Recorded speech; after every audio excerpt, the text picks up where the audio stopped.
নমো ভগবতে বাসুদেবায় নমঃ। আপনাদের সবাইকে আপনাদেরই পরিবার আরাধনায় সাদর অভ্যর্থনা।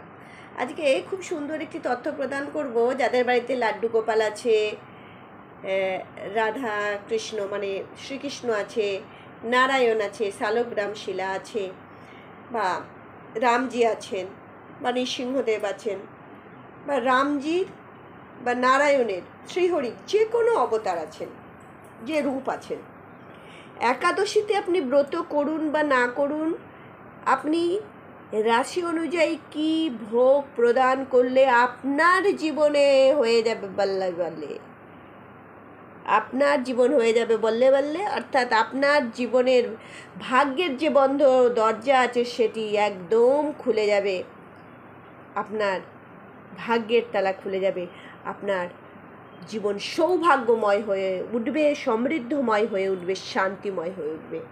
সে সম্পর্কে আমরা জানব।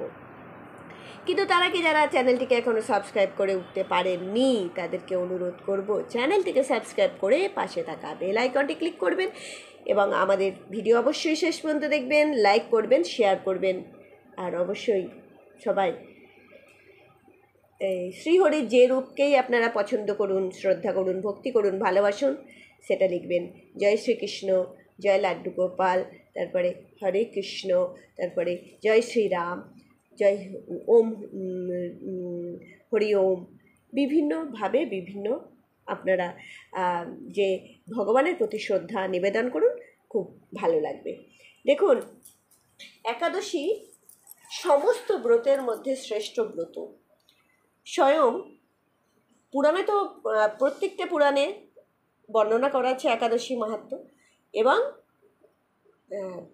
যখন কুরুক্ষেত্র যুদ্ধের সময়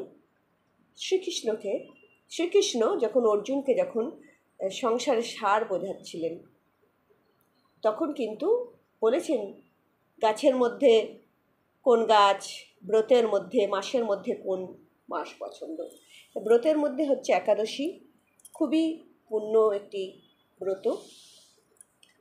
এই একাদশী দ্বারাই আপনি একাদশী করুন বা নাই করুন, অবশ্যই করা উচিত। প্রত্যেক পরিষ্কার বর্ণনা করা আছে আমাদের শাস্ত্রে যে 8 থেকে 80 সবাই একাদশী করতে পারে।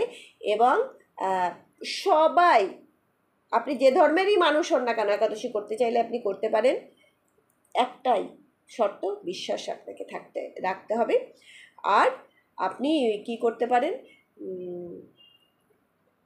সুন্দরভাবে একাদশী পালন করতে পারেন। একাদশী শৈব, শাক্ত এবং বৈষ্ণব সবারই করা উচিত, পরিষ্কার পুরাণে লেখা আছে। এবারে আসি কোন রাশি। এখানে রাশির কথা বলছি, এটা আপনার চাঁদ মানে আপনার জন্মছকে চন্দ্র যেখানে আছে সেটা হচ্ছে আপনার রাশি। আর লগ্ন রাশি হচ্ছে যেখানে আপনার লগ্ন বসে আছে, লগ্ন লেখা থাকে, লং লেখা থাকে, সেটা লগ্ন। এখানে চন্দ্র যেখানে, চাঁদ যেখানে বসে আছে সেই হিসেবে আমরা বলছি। যাদের মেষ রাশি, যাদের চাঁদ মেষে বসে আছে, তারা শ্রীহরির যে কোনো রূপকে আপনার মাখন এবং মিশ্রি, মাখন, মিশ্রি এবং চূর্মা আপনারা ভোগ হিসাবে নিবেদন করবেন। এবার চূর্মাটা কি বলবেন? চূর্মাটা হচ্ছে ভালো করে রুটি বানিয়ে করকরে করে বানাবেন, দিয়ে সেটাকে গুঁড়ো গুঁড়ো করে চিনির গুঁড়ো দিয়ে, ঘি দিয়ে ভালো করে মেখে সুন্দর করে চূর্মা হিসাবে দেওয়া। এটা কিন্তু শ্রীহরির খুব পছন্দ। আর তুলসী পাতা তো আছেই, এটা তো বলার অবকাশ রাখে না, তাই না? তাহলে এটি প্রদান করলেন, আর সাথে একদম স্নিগ্ধ ঠান্ডা জল, তুলসী পাতা আর কেশর দিয়ে নিবেদন করলেন। এগুলোর মধ্যেও কেশর দিতে পারেন, কোনো অসুবিধা নেই। কেশর খুবই শুভ জিনিস, পবিত্র জিনিস, সমস্ত দ্রব্যে দিয়ে আপনি ভগবানকে প্রদান করতে পারেন। যারা বৃষ রাশির আছেন, অর্থাৎ যাদের চন্দ্র আছে বৃষ রাশিতে, তারা কি করবেন? চালের পায়েস বানাবেন। হ্যাঁ, যেটাকে আমরা বলি পরমান্ন। সেই পরমান্ন বানিয়ে ভালো করে মিছড়ে দেবেন, কাজু কিশমিশ আমন্ড, পেস্তা সমস্ত কিছু দিয়ে সুন্দর করে বানিয়ে আপনারা শ্রীহরির যে কোনো বিগ্রহতে আপনারা প্রদান করবেন। মিথুন, যারা মিথুন রাশির জাতক জাতিকা আছেন, অর্থাৎ যাদের মিথুন রাশিতে যাদের চন্দ্র অবস্থান করছে, তারা যে কোনো সবুজ রঙের ফল, সেটা পেয়ারা হতে পারে, সেটা পিয়ার যেটাকে বলা হয় পিয়ার, অ্যাভোকাডো হতে পারে, সবুজ আঙুর হতে পারে, শশা, তরমুজ, বিভিন্ন যে সবুজ রঙের ফলগুলো আছে, মৌসুমি ফল বা যে কোনো ফল আপনি সবুজ রঙের, আপনি মানে বাইরেটা সবুজ এরকম আপনি দিতে পারেন। কিউইও দিতে পারেন, কোনো অসুবিধা নেই। কিউই এটি মিথুন রাশির জাতক জাতিকারা দেবেন। কর্কট রাশির জাতক জাতিকারা, অর্থাৎ যাদের কর্কটে চন্দ্র বসে আছে, তারা কি করবেন? দুধ বেশ সর না তোলা, সর পড়েছে এরকম সুন্দর ঘন দুধ, দই বাড়িতে পাতলেই ভালো। যেগুলো বলছি না, এগুলো সব বাড়িতে বানাবেন, বাইরে থেকে কিনবেন না। কেননা কতটা পবিত্রতা, কতটা স্বচ্ছতা, কতটা নিবেদন, সমর্পণ আছে, এগুলো তো আপনি দেখতে যাচ্ছেন না, তাই না? তারা তো ব্যবসা করার জন্য এইসব বানাচ্ছে। তাই নিজে যখন আপনি কোনো কিছু বানাবেন, স্বচ্ছতা নিয়ে, পবিত্রতা নিয়ে, একাগ্রতা নিয়ে, পূর্ণ সমর্পণ নিয়ে, বিশ্বাস নিয়ে, ভালোবাসা নিয়ে, সব থেকে হচ্ছে ভালোবাসা, আবেগ নিয়ে, ভাব নিয়ে, তখন সেই জিনিসটি অবশ্যই ভগবান গ্রহণ করবেন। ভগবান ভাবের পূজারী, ভাবের ভিখারি। তিনি ভক্তের জন্য সব কিছু করেন, শুধু ভক্তের ভাবটুকু দেখার জন্য। আপনার যদি সঠিক ভাব থাকে না, এঠো জিনিসও ভগবান গ্রহণ করেন।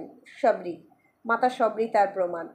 তিনি কুল খেয়ে খেয়ে দেখে রামচন্দ্রকে দিচ্ছিলেন, মর্যাদা পুরুষোত্তম রামচন্দ্রজিকে দিচ্ছিলেন।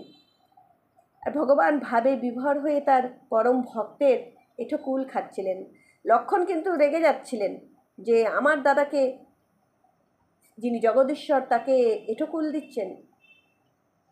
লক্ষ্মণকে কিন্তু চুপ করতে বলছিলেন রামজি। আর মাতা সবরির ভাবটা, আচ্ছা মাতা সবরি কেন দিচ্ছিলেন? মাতা সবরি তো জানেন না কোন কুলটা, উনি তো গাছের থেকে কুল পেরে নিয়ে এসছেন, নানা গাছের থেকে। রামজিকে দেওয়ার মতো তার বাড়িতে আর কিছু ছিল না তার কাছে। তিনি অপেক্ষা করতেন রামজির জন্য, জানতেন। তাহলে সে কুল খেয়ে খেয়ে দেখছিলেন কোনটা মিষ্টি। তিনি প্রভুকে, তার প্রভুজিকে, তার আরাধ্যকে তিনি দিতে পারেন না টক জিনিস। আমরা দিতে পারি, ভগবানকে আমরা বাজে জিনিস দিই। তাই খেয়ে খেয়ে দেখছিলেন, যেটা মিষ্টি হচ্ছিল সেটা দিচ্ছিলেন। তাই কি করবেন? অবশ্যই নিজে বানিয়ে দেবেন। দুধ, দই, ক্ষীর এই তিনটে বানিয়ে, যে কোনো একটাও বানিয়ে দিতে পারেন কর্কট রাশির জাতক জাতিকারা। যারা সিংহ রাশির জাতক জাতিকা আছেন, অর্থাৎ যাদের সিংহ রাশিতে কি আছে, সিংহ রাশিতে আপনাদের চন্দ্র আছে, তারা মতিচুরের লাড্ডু বানিয়ে দেবেন। যাদের কন্যা রাশিতে চন্দ্র আছে, তারা কেশর মিশ্রিত দুধ দিয়ে অভিষেক করাবেন শ্রীহরির যে কোনো বিগ্রহ, যেটা যে রূপে আছে, আর প্যারা একদম বানিয়ে দেবেন। এই যে মিষ্টান্নগুলোর কথা বলছি, খাদ্যদ্রব্যগুলোর কথা বলছি, যদি না বানাতে পারেন আমাদের সাথে যোগাযোগ করবেন, আমাদেরকে কন্ট্যাক্ট করবেন, আমাদের সাথে কমেন্টে জানাবেন, আমরা অবশ্যই আপনাদেরকে জানিয়ে দেবো। তুলা রাশির যারা জাতক জাতিকা আছেন, তারা মাখন দেবেন, মিশ্রি দেবেন, দই দেবেন, দেখবেন আপনাদের জীবন হয়ে যাবে বল্লে বল্লে। ধনু রাশির যারা জাতক জাতিকা আছেন, তাদের কেশর মিশ্রিত দুধে তো বললাম যে অভিষেক করবেন, আর কলা দেবেন, আর বেসনের লাড্ডু দেবেন। অর্থাৎ খানিকটা কন্যা রাশির সাথে সিমিলারিটি আছে, কেশর মিশ্রিত দুধটা অভিষেক করানোর জন্য, আর বাদ বাকি আলাদা। কলা দেবেন, বেসনের লাড্ডু দেবেন।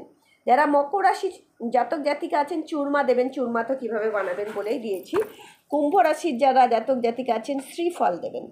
তবে শ্রীফল কি, আপনি এখানে শ্রীফল, নারকেল এবং বেল, অনেকে জানেন না, বেলকেও শ্রীফল বলা হয়। কেননা শ্রীসূক্ত যখন আপনি পাঠ করবেন, শ্রীসূক্ততে বেলকে শ্রীফল বলা হয়েছে। মীন রাশির যারা জাতক জাতিকা আছেন, তারা কলা দেবেন আর বেসনের লাড্ডু দেবেন। এইগুলো ভগবানকে দেওয়ার চেষ্টা করুন। আপনি ব্রত করুন বা না করুন, অবশ্যই দিন। যারা ব্রত করছেন রেখে দেবেন, পরের দিন গ্রহণ করবেন। এই দিয়েই আপনারা আপনাদের পালনের সময় ব্যবহার করবেন, কোনো অসুবিধা নেই, গ্রহণ করুন, উপকৃত হবেন। আপনাদের জীবন ধনধান্যে পরিপূর্ণ হয়ে উঠবে। পরমেশ্বর পরমাত্মার কৃপা লাভ করবেন, শ্রীহরির কৃপা লাভ করবেন।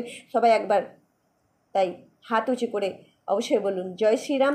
আর অবশ্যই আপনারা কি করবেন, কমেন্ট সেকশানে আপনাদের বাড়িতে কোন আরাধ্য আছে, শ্রীহরির কোন রূপ আছে এবং তাকে কীভাবে আপনারা আরাধনা করেন সেটাও আমাদেরকে লিখতে পারেন, এবং তার সম্পর্কে